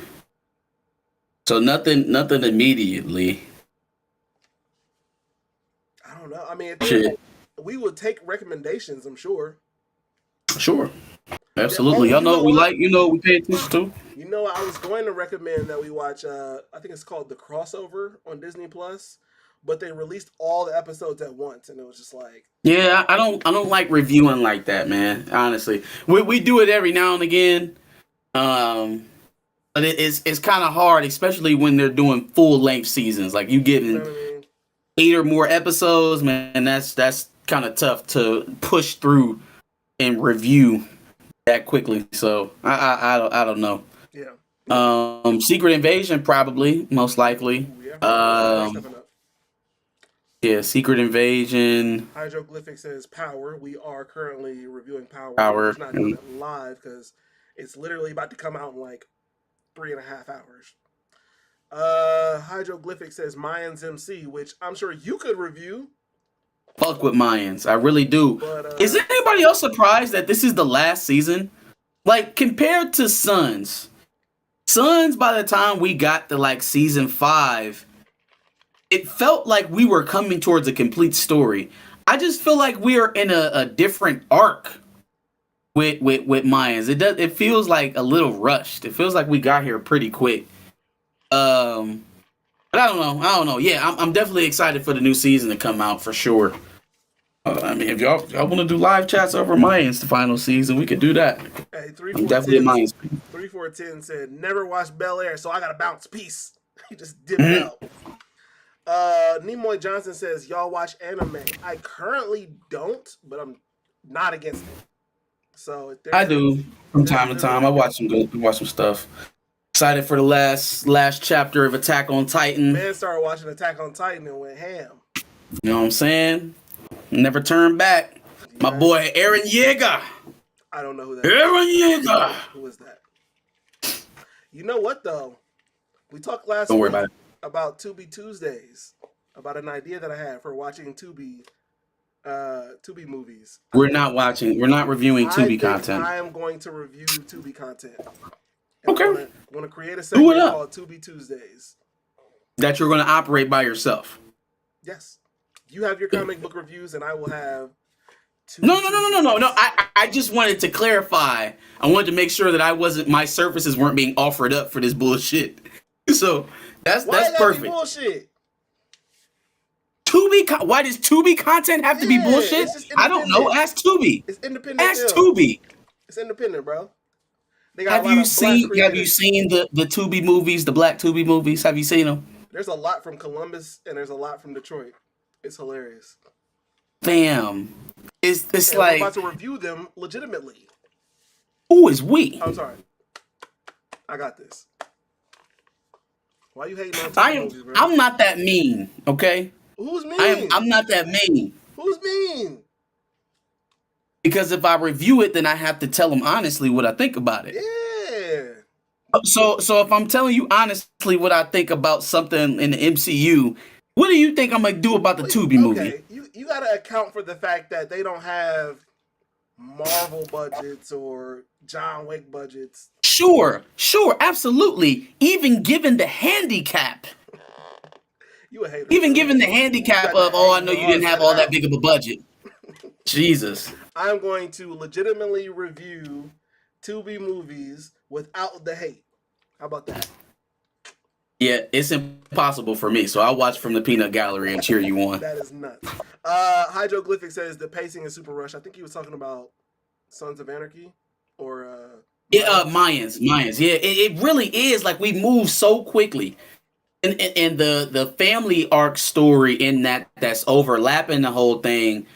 The reason why I feel like it's rushed is because every season that is taken the back burner, it's been the background story. And now all of a sudden in the final season, you gonna push the whole Galindo brothers angle on me. It feels like we got here very fast. I feel like we got there very, very fast. Galindo brothers. Yeah, man, you need to catch up. Start with Sun. Catch up. Start with Sons and then work your way up to Maya. But I did the same thing for Power, as you remember. That'd be a lot to try to catch up to Mayans when it's coming out, right? Damn, I forgot you did that. But Power was still on though. Like we were in Power, the middle. We were coming up on the final season of Ghost. No, we were in the final season of Power. It was the first season of Ghost when we started reviewing, at least. I think I started around then. No, I'm telling you, when I made you go back and watch all of Power before they were in the final season. You ain't make me do that. Josh, who makes you watch anything that you watch? Me, because I'm my own boss. I am the impetus for you watching just about everything you watch. I might be influenced by some of the things that you say, but might be. I make me watch what I want to watch. Louse. By the way, Hydroglyphic says don't forget you owe us a spades tutorial. What you do? I forgot about that. Tony Robinson says when you watch Tubi movies, you have to. What do you say? When you watch Tubi movies, you have to have a tall cup of Kool-Aid and a fried bologna sandwich. That's nuts. Y'all ain't right. I'm just trying to tell you, fam. Right. I'm not gonna be able to stay serious because they're not serious. You know what though? There's a bunch of those type of movies also on Peacock. Like I was just scrolling through. And Are there a bunch of like local independent black movies. Now they're not like the female when Tubi hustler. went belly up, or was it Tubi? No, it wasn't Tubi. You talking about Quibi? Quibi. Yeah, when Quibi went belly up, they had to sell that content to somebody. They made all them damn movies. They made all that damn content. They had that whole library that barely lasted a year. They had to sell that shit. Peacock's got like what's the black actor from what is his name? Lance Lance Gross? Yes. They've got like movies with him where he's like in a relationship and then Lance Gross is still acting? Yeah, but he's doing like fucking Peacock movies. I forgot Lance Gross was a thing, fam. You know what I mean? Anyway, let's get on to Bel Air. We've got 18 people. What did Tyler Perry do to Lance Gross? What happened? Lance Gross was in all the projects, and all of a sudden he just disappeared. Tyler, what you do to Lance? Yo, relax. You see what he did to Monique? Or helped do? They turned her into a pariah. That's not what I was gonna say. Did you see you see what she up there doing? We gotta talk about that on Sunday because she playing the fuck out of crazy right now. She playing the hell out of crazy, but we'll talk about it on Sunday. A little extra. Yeah. All right, Bel Air season 2, episode 8, Pursuit of Happiness. Viv is doing her own PR work for the disastrous Instagram live she put out the other day. Disastrous for the Neiman Fellowship. And while she is apologizing, she is standing by what she said, despite the harm it may have caused. Ashley gets a line in the scene, which is cute, and it seems that her and Will don't think that she should apologize. I don't think she should apologize either. I would agree. I mean, you said what you said. Stand by it. Yeah. Ashley was speaking a lot this episode, actually. She was. And I didn't realize that at this point because it was literally the first scene, but I thought that was going to be her only line, and then nope. Move on. Gotcha. I will make another Ashley joke later on. Uncle Phil walks in and Will tries to make a beeline for the door to get to the gym, and Phil wants to talk. In this talk, Phil decides he's going to be hands-off and let Will decide when Phil intervenes. Knowing Will, this is a stupid idea, but at least this eases the stress of Phil from the endless cycle of fighting and making up with Will that has been this entire series. It's not stupid. It's not stupid. Let me give you some game, Josh. Mm-hmm. When you have a kid, right? And that kid becomes of an age where it can communicate back and forth with you, there's going to be something. Maybe it's turning off a light when you leave the bathroom. Maybe it's getting too close to the television while you're watching TV. Maybe it's running through the house screaming at the top of your lungs like Donnie from the Wild Thornberrys. But there's going to be something that you tell that kid to do. Wild Thornberrys reference? I did. Crazy. I did. Crazy. But there's going to be something that you tell that kid to do every damn day. Day in, day out, by the hour. You could probably count it. You can make notches on the wall. Okay? And you're going to tell them every day. And it's going to be, every time you do it, it's going to be like you told them for the first time. That's crazy. Okay? What Uncle Phil is experiencing is the fuck it moment in that saga, right? Where I have said all that I'm going to say to you, do what you want. Do what you want. You let me know when you need me. Because clearly nothing I'm saying to you is getting through. It's not penetrating. I get it, and I don't disagree with any of that, actually. I just think Will should not be in charge. No, because you big and bad. And I'm trying to protect you from what you can't see or what you don't know, but you don't want that. So I'm going to give you what you say you want and then watch you fail with it. Fair enough. Yeah. All right, couple chats. Nimoy Johnson says we need a Franklin versus Ghost video, which is funny because we made a Franklin versus Tariq video You did do a Franklin versus Tariq. A Franklin versus Ghost sounds like good evergreen, so you got it, sir. Coming right up. Yeah, now that the show is over and we can properly compare the two. Yeah. Why not? Young Slim sent us $5 and says, can't wait till Guardians 3. Keep up the great work. Yeah, we're going to have to appreciate it. We're going to have to review that too, for sure. Well, I mean, yeah, we'll definitely. Guardians, the Marvels will definitely both get reviewed. Secret Invasion, probably Loki season 2. Yeah. All of those. Lord of Brooklyn, BK for life. Crazy name, but I fuck with it. I fuck with it. BK for life. Teddy, aka Sizzle Chest, got what he deserved, which we Yeah, he passed did. Snowfall, but he definitely got what. Turn that boy into Canadian bacon, boy. Turn that man into a ham and cheese. Yikes. Tony Robinson is getting ahead of me, so let me go ahead and continue with the episode.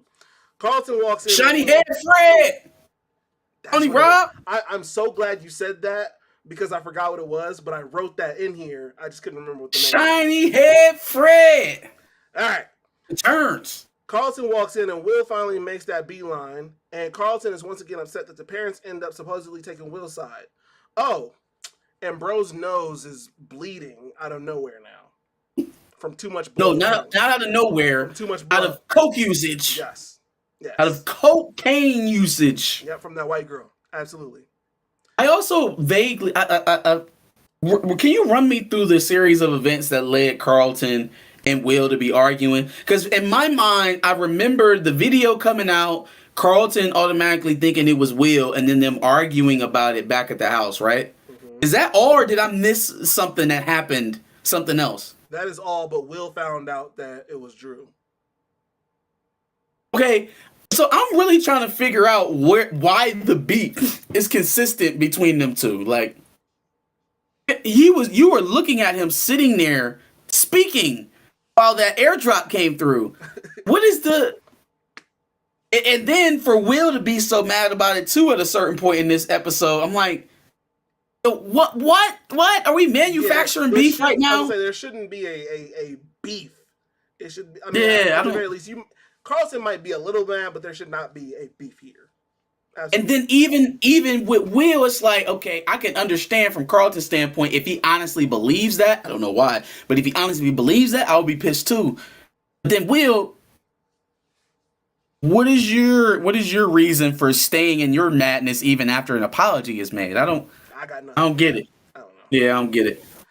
Sober Jackie shows up before the first game to wish Will luck and to thank him for getting her home. Will is understanding, and coincidentally, Jackie is here to share a little bit more of herself right before the first game. I thought that was weird. She trying to tell Will, hey, look, I'm setting you the fuck up, and my uncle about to... You need to get out of here. You need to go back to Bel Air. Go back to Bel Air, nigga. I'm trying to tell you. I'm trying to save you. But no. William picks this night, of all nights, to go gallivanting with one of his ex-flings. Wild. Young Slim says, gotta go. I'll see you guys for a power review. Slim. Yep, for sure. Will then asks about why Brian is gone, and she states that she'll explain that later as well. Doc shows up and asks about the convo they just had, and Jackie says to not worry. Doc wants to make sure she doesn't say too much. Sketchy as fuck, but you've already explained why it's sketchy. It's sketchy, yeah, been sketchy. Jeffrey and Phil show up to Will's first game, and G thanks Phil for setting up everything with his son. He also convinced Phil that he's 100% back to murder anyone who crosses Phil's path. Because what is a family hitman for anyway? Property manager. I didn't hear none of that. That's what he does. That's what Jeffrey does. He's the family hitman. He takes care of shit. Don't look at me like I'm crazy. Over under 5 bodies. Over under 5 bodies that Jeffrey has picked up for the Banks family. Realistically, if we're talking about a real Jeffrey, it'd be less. But nah, in this case, he's definitely got over 5 for sure.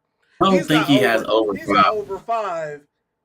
Well, the only one that you have good reason to say he picked up is the dude from Philly that was pressing Will. Because we never saw that nigga again, like ever. He never showed up again. Truth be told, we haven't seen Will's dad again.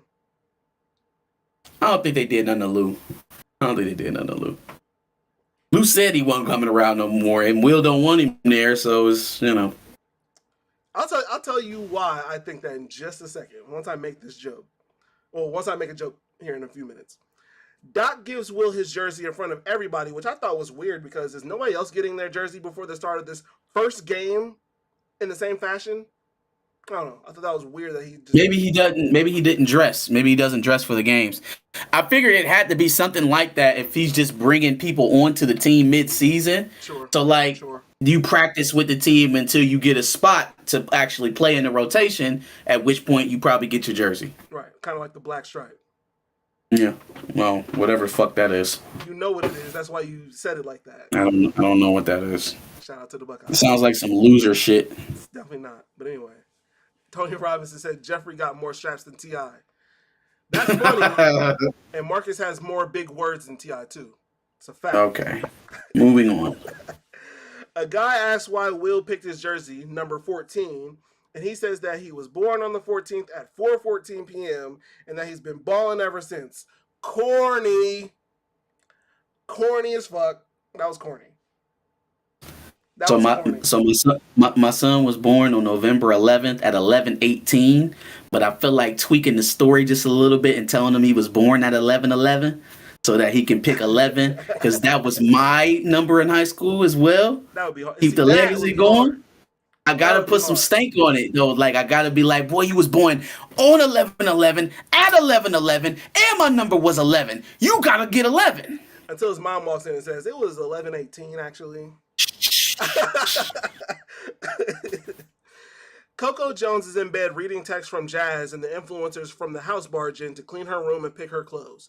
Apparently, Coco Jones ain't made it out of bed yet. Amongst thanking Coco for getting the house where it needs to be, we get our first Simply Spiked mention, which ties them up 1-to-1 Ashley Lines and Simply Spiked mentions. I'm counting it now. The camera picks up a guy in the crowd at the game, which at this point I have no idea who he is, but I felt like they were showing him enough. He's probably going to be somebody at some point. Zenith Hype is it's down. Whoever on Doc's back. Yes, because he was looking at Doc a little crazy too. So Zenith Hype is down 4 at home to Compton and seemingly rallied to tie it up in the fourth. Will gets fouled hard and Phil calls out to the refs to make the call for an intentional foul. That's when a guy in the crowd tells him to shut up, and G flashes the blicky and Bro backs down, leaving Phil to retort. That didn't happen. Yeah, that's what we thought. I wish that's what happened. I wish Jeffrey actually flashed some shit because what actually happened was they looked at him. The man put his hands up, and Uncle Phil said, "Oh, that's what I thought." Yeah. No, this means what's up. This means we teach your man how to squat. You know what I'm saying? That's what this means. Not that's what I thought, Phil. Why don't you step your happy ass out from behind Jeffrey and talk that shit? Well, he couldn't because Jeffrey said, "Yeah, what's up now? What's up? That's what's up not now? what What happened. you talking about? What you talking about now?" Oh, by the way, he caught that body too. So I'm just gonna add that into his list of bodies. He didn't kill nobody. We never saw that guy again. He's an extra. He doesn't have a nameless character. Yeah, we never saw him again though. Bah, bah, bah. Right before shooting his free throws, Will engages in some trash talk and asks the player if his mom still has those dimples on her back. Boo! Unnecessary, corny, tomatoes. Why? Why is that? Why was that shot? Why was that added? I just feel like at certain points where they feel the need to inject the colloquialisms of the youth, that they let them riff. Let them speak the way that they would normally speak with their friends. Because I feel like that was written for Jabari, and that's not something he would usually say. Sure. You know what I'm saying? Like, he may allude to some crude joke about your mother, but it's not going to be, hey, she still got them dimples on her back. If she had them the last time you was hitting it, they're probably still there, so it's not even funny. Not funny. Not funny. And why would the kid know? Yeah, well, sure. Absolutely. Yeah, I felt like I said, I feel like that joke was written for him as opposed to him just speaking or them telling him like, look, Will is gonna be talking trash at this moment. Say what you would say if you was on the park, like if you was playing pickup somewhere, like your mother tastes like Honey Nut Cheerios. Yeah, some Kevin Garnett shit. That actually would have been hilarious because that's something that we all know about. Yes, yeah, absolutely. Will and the team win the game, and Doc looks at Bro that they keep showing. I thought at that time he must owe him some money, which I guess maybe he does. I don't know. He owes him a player at the very least, maybe. Yeah. either a player or he's fixing games. Maybe is what I thought. Yeah, that's what I thought too. Tony Robinson says, "Why does Doc look like a Pee Wee League coach?" He does. Technically, he kind of is because they're not. And it's a type of Pee Wee coach too. It's the usually the younger, cleaner cut. He always got a fresh ass tracksuit on. Yep. He never wearing the team merch. He always got something else on. He fresh to death, but he ain't wearing none of that shit. Talking. He claimed he the best, and can't nobody else make your kid better but him. He's a certain type of little league coach, for sure. He is a pair of buffs away from being that specific person. That's all you need. Some shades or some shit. The Art Foundation sends Janice. Oh wait, what? No.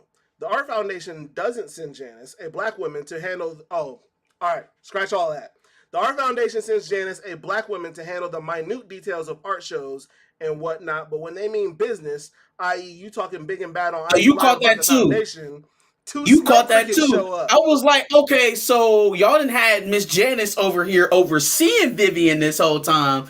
Vivian say something on the internet that makes her more popular. Now it's time to walk around Miss Janice and go offer her job to Vivian. Oh, y'all are snakes. Yep. Y'all are snakes. Yeah, at first I was like, okay. Snakes in the grass. I was like, okay, big business. We talking like real shit. Okay, the white women show up. Okay, of course.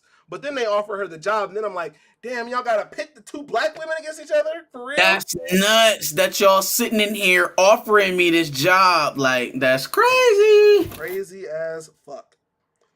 G and Phil notice Doc and Homeboy arguing with each other, and Doc walks away and says he's out. G says he'll look into it, which means he's definitely going to kill that guy. R.I.P. That's not what that means. R.I.P. Lisa finishes tutoring someone, and Carlton walks in for his session, or so I thought. Bro wants that old thing back, so he hands her a swimmer's charm. He says it's because she's the one who encourages him to speak his truth, thereby allowing him to be a Founders Award finalist.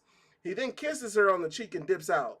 I thought. Do you think he's really trying to get back in, though? I thought he wanted that old thing back, but by the end of this episode, I don't think that's what he meant. Yeah, I think he was just genuinely trying to be nice, like trying to be grateful. Honestly, at least that was my impression. Well, right away, I kind of thought maybe he might be trying to get that old thing back, but. Well, but if he was coming on that strong, a kiss on the cheek screams fresh. That screams friendship. Yeah. That's a strong friend zone. If I'm comfortable enough to get that close to your face, but then I kiss your cheek, that's like quintessential friend language. Sure. Yeah, they so like I don't get that. I guess I could understand where she might have taken it that way, where she could be like, "Oh shit, he buying me stuff and talking all crazy. This thing want me back." Because women's egos are as big, if not bigger, than men's at times. We're not gonna talk about that. Sure. And so maybe they both got their wires crossed. Like he was just trying to make a gesture. She took more out of it than what she probably should have. Then in the face of all that, he trying to tell her this information about Drew, which is absolutely sending him into a fucking tizzy because you've been there every step of the way with this mongrel, and you sitting over here holding his hand and shit. What the hell is that? What's that about? Yeah. So it's easy to get your wires crossed when neither side has the full birth of information, available to them. Absolutely. Bro from the firm wants to pop bottles with Phil for one of their fallen partners. Phil wants to talk about the Garrison account, but bro says this is about Derek, the partner. Hey, now mind you, he's trying to talk to you about the Garrison account. And it's not necessarily about the Garrison account, but it's in relation to what I was doing to try to get the Garrison account back. Because in the midst of me trying to get that customer back, I ended up getting poached. So I forgot about that when I saw the next part that we see from them. But you know what I mean? Like, I tried to talk to you about this. That's fair. Okay, so my next few scenes with Phil are going to have a tone, but note that I heard what you said. But I'm still keeping the tones. I'm keeping that same. Okay. Lisa's still looking at the charm when Drew pulls up. Will's hating ass sees Drew say one word to Lisa and has had it up to here. He pulls up on Carlton and lets Carlton know that it was Drew that leaked the video. Carlton apologizes and Will You says should have it's been not told worth me that, shit. bitch ass nigga. You should have been told me that shit. You only telling me that shit now because you seen her with Drew, hoe ass nigga. This ain't about me. You not telling her for me. You not even. You don't even want me to say something for Lisa. You want me to say something for you. Ain't got nothing to do with me. Terrible. Jeffrey's one night fling comes to pop bottles with No, no, Viv. no, no, no, no, no, no, no, no, no, no, That no. hurt? We gonna get there. We definitely gonna get there because I was mad they didn't put them in the same room this episode. But don't slide past Will's little your apology did me shit to me, bro. I said that. Did you? Yeah. He pulls up on Carlton and lets Carlton know that it was Drew that leaked the video. Carlton apologizes and Will says it's not worth shit.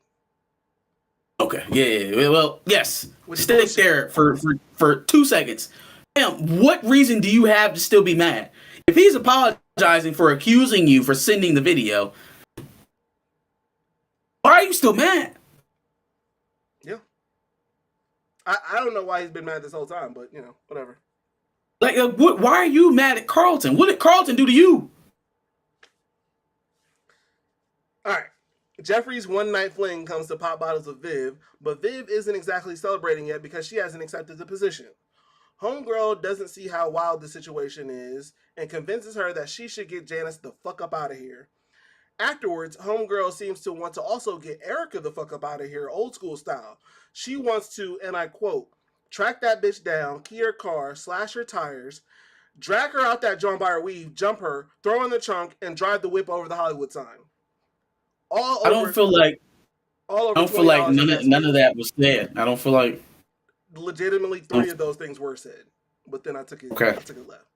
I was about to say I don't even know which 3, but She said track in that any bitch case, down, key her car, slash her tires. she's acting up. She acting crazy, and she giving all this wild ass advice, all this hype ass advice. She needs to be calmed down. Jeffrey needs to slide in there. I don't know what's going on. Why Jeffrey was in the house and she was there and they did not speak. Pick it up, writers.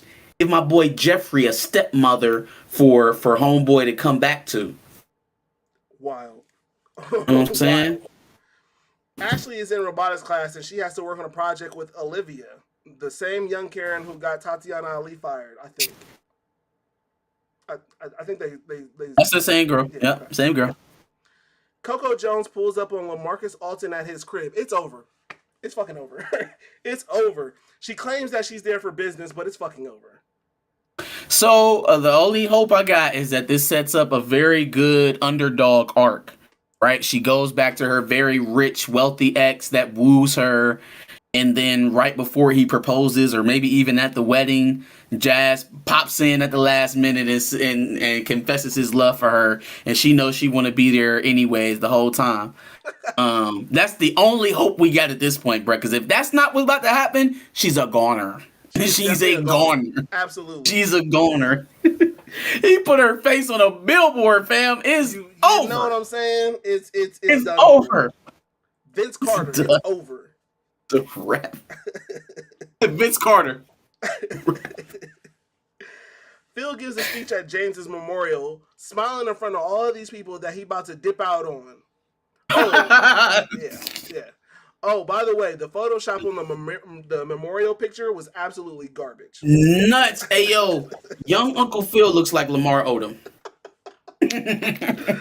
Oh, now I see where Carlton gets it from. Anyway. Young Uncle Phil looked like Lamar Odom. That shit was crazy. I was like, what the fuck is this? I don't know who's who. The only one you could tell was the guy who he works with now. That was the one person you could tell. Everybody else was like, what the fuck am I looking at? Yeah. Carlton sees Drew and Lisa walking while Lisa has on his gift, and Drew puts his arm around her. Then he kisses her. My guy immediately goes to a dark place and asks Lisa about Drew. He then tells her the truth about the video, but she thinks he's in love with her, which maybe, possibly, but that's not what's happening here right now. Hey, Lisa. Cuffing the nigga who got his ass beat by Carlton has got to be the nastiest look you could ever have in high school. Especially when you left with him. So, I mean, there's a legitimate reason for you not to date him. He's a shitty person. Yes. Right? Yep. And you saw it right there live and in living color. Mm-hmm. And it happened to somebody that you happen to give a damn about. Mm-hmm. Not to mention, he got his whole ass whooped by a man who was about half his size. This is the nastiest look you could have. And you tonguing him down in the middle of the school? Unacceptable. Unacceptable. That's why I low-key feel like what Carlton said to her was valid. I'm just saying. It was harsh. It didn't need to sound like that. But it was the truth. What you just said gives credence to my next sentence. Carlton has watched one too many Manosphere videos and goes off on Lisa, pissing her off. He definitely watched Kevin Samuels. He definitely watched some old Kevin Samuels. He told her she need to go get a high-value man and stop fucking with these losers. Hell no. Yes, that's exactly what happened. For sure. She was like, you so desperate to get over Will, you fucking all these bozos. When are you going to be a baby mama next, Lisa? Not a baby mama, not Lisa. Tony Robinson says Jazz might date Ivy to make Hillary jealous. That's some get back. I can see it. That's some get back. But okay, so but if that happens though, then we know for sure Hillary and Jazz getting back together. We know that for sure, because Ivy and Jazz ain't gonna last, and I don't really think that LaMarcus Alton is all that he's painting himself to be at this moment. For sure. So we'll see how that comes out. I mean, this man is a NFL wide receiver, a good one, right? One with a name. Yep. So let's while he got home games. Oh, sounds great. Everything's beautiful. We're buying billboards. We're having dinner. We're showing up to family events. When he's on the road, week 8 in New Orleans, week 10 in Las Vegas. He's smacking down somebody else, for sure. 1,000%. Week 13 in Miami. He's smacking down some Latinas in Miami. Yeah, all right. Sure. Well, Sure. it's gonna be a whole bunch of Hillarys at them stops. You know so what I mean? we'll see how much he want Hillary. Mike A says Erica was trying to get Uncle Phil on the casting couch, and the hub intro begins. That's hilarious. Carlton sees Drew and Lisa walk. Oh, already said that. Going back to what he knows best, Carlton hits up drug dealing Connor for a peace offering.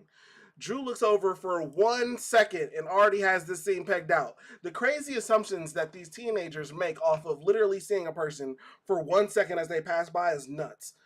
But Carlton going like I don't know what he could have possibly taken from just seeing him talking to him at his car, unless he planned on following his ass and seeing where the fuck they went. But at this point, but I don't. He's got nothing. Yeah, I don't. Will is texting Jackie and letting her know that he's on the way, and Lisa's car won't start. She denies his help and his ride.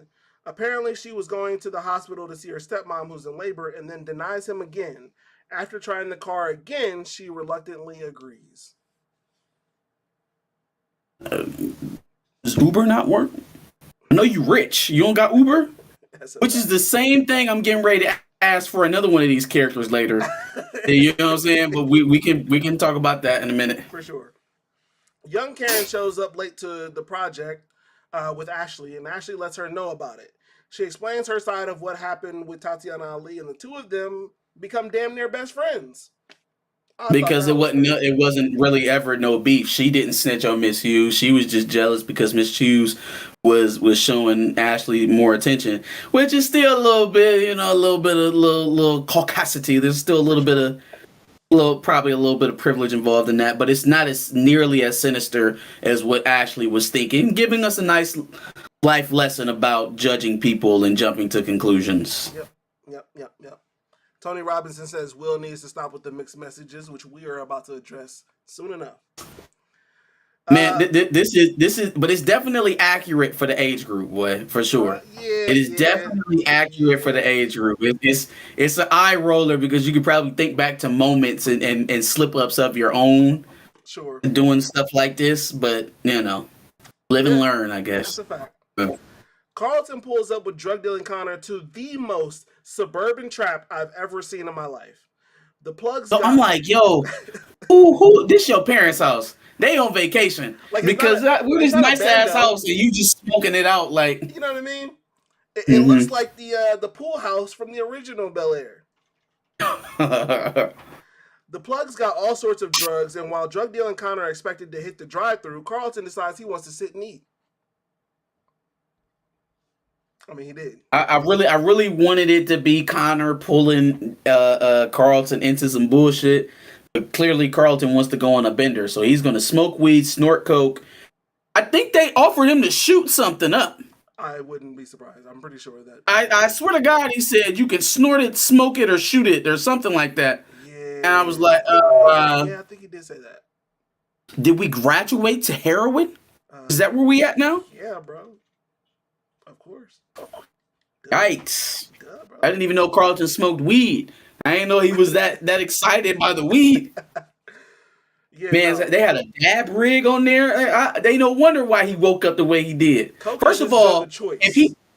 if he did all of that shit that was on that saucer, the weed, the coke, the dabs, and whatever the hell they were supposed to be shooting up, there's no fucking way he's waking up that night. He's not waking up in a few hours and be sober enough to talk to his mother. Facts. Ain't no damn way. Yikes. Seems like Phil... Unless the coke was baby food, the weed was oregano, the heroin was powdered lemonade.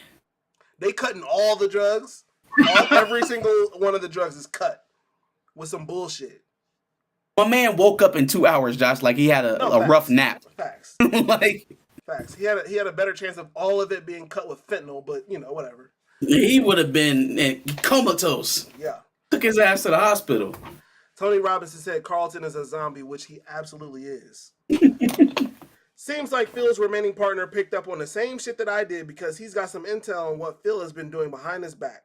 Phil seems to still be weighing his option because he didn't answer what bro brought to him at that point, but all right. I mean, he didn't lie to him either. He didn't lie to him. It just kind of is what it is. Sure. Hydroglyphic says bro had a nosebleed and then later lost his whole car and they couldn't put two and two. That's a fact. Fail.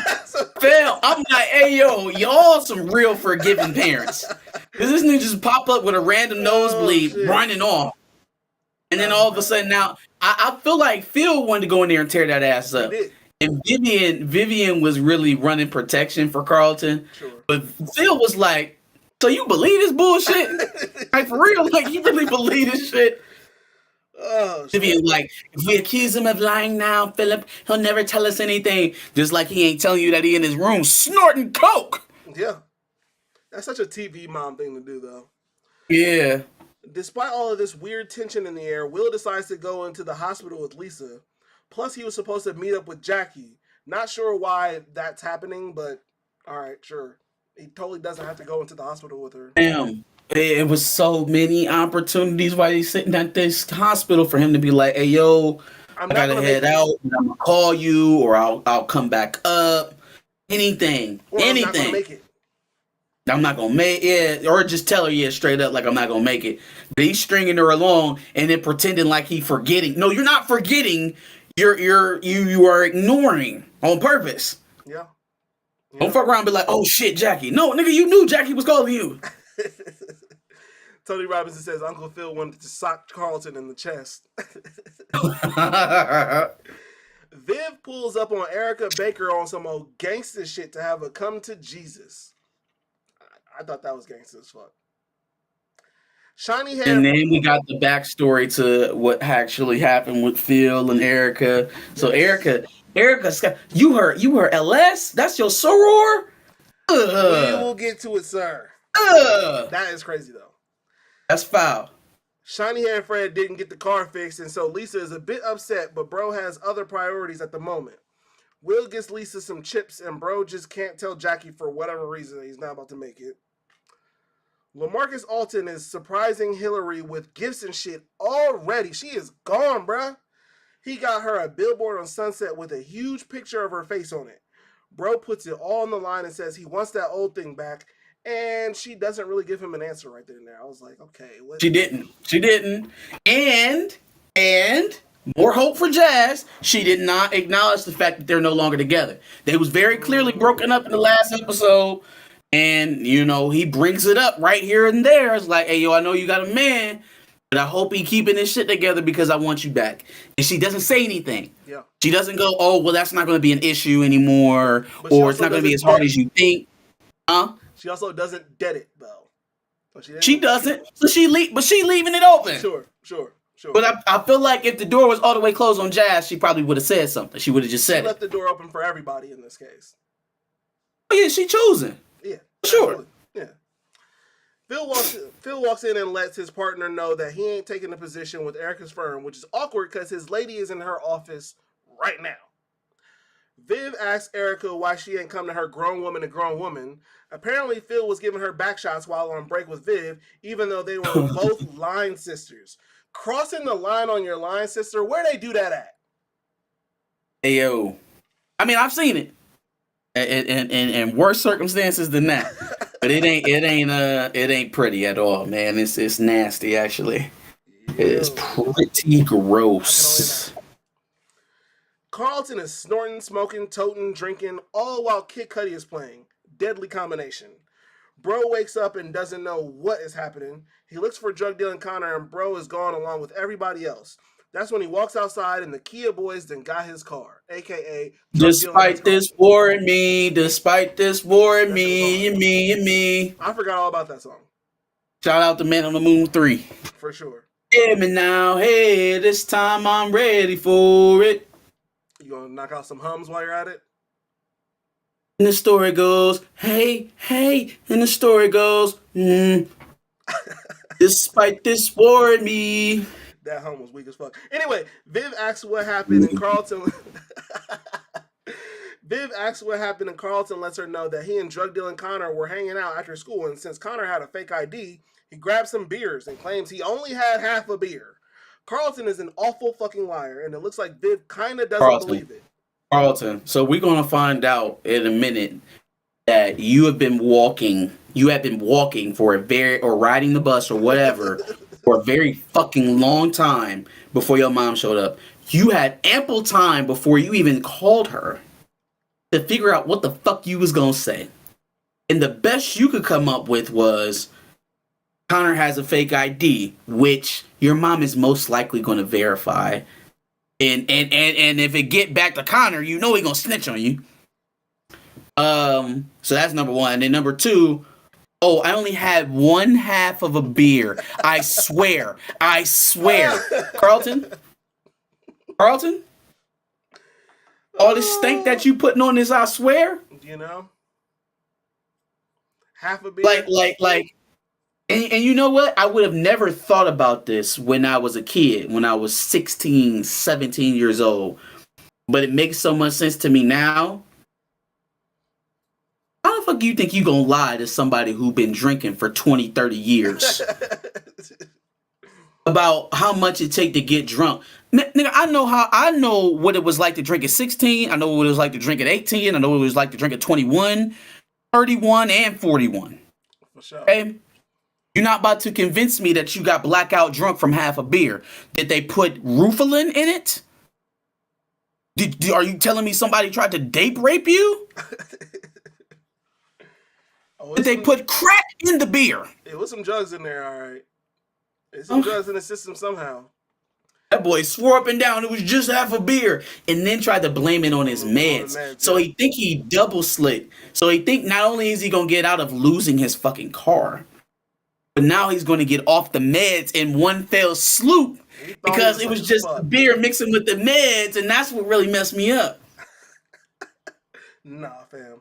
No. Now, all of a sudden, Lisa is happy that Will stayed because he's been supplying her with Jell-O. Does this hospital not have any actual food options? I've had some bomb-ass food at hospitals before, so I think that's bullshit. Anyway, Will tries to explain. Yeah, hospital food is literally it's like akin to prison food. No, I've had some great food at, I feel like Riverside. At a hospital? I've had some great food at a hospital before, yes. They had a food court. They had a whole ass food court. It wasn't no like prison. With actual restaurants in it? With different options in it, but yes. Because most of them have the cafeteria But like, unless it's like McDonald's, and when that's not likely to be in a hospital. It's usually like the generic shit that they make, like school lunch burgers That and is not shit. at every hospital because I've Oh had my some great god! food at a hospital before. Anyway, I know it's like that at Mount Carmel and Riverside, so I don't know where you was at, where they was giving you nah, good there's food. definitely some good food in one of these Columbus hospitals. I don't remember which one though. Anyway, Will tries to explain that he understands being the outsider and then holds her hand. Strange seeing shiny head Fred not shit talking or hating on Will, but at least Lisa wants to see her brother, so he's totally cool. Will The finally remembers. return of Shiny Head Fred. I was like, bro, he's not mad. He's not hating on somebody. This is weird. Mike A says Carlton did more drugs than the Halle Berry and Losing Isaiah, but Uncle Phil is a stand-up dad. You a wild boy, my guy. Uncle Phil is still a stand-up dad. Yeah. Don't blame that on Uncle Phil. Okay, he got his kids out here in this white school system and all these party drugs. You know what I'm saying? It ain't typical that we walk up in the first teen party and it's people doing coke lines in the back. Okay, if you went to Beverly Hills Middle School, that was probably your experience. So lighten up on Carlton. They should have had a conversation with them about drugs at some point.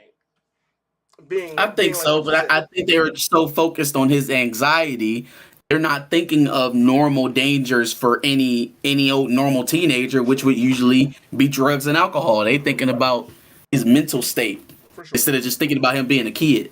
Yeah.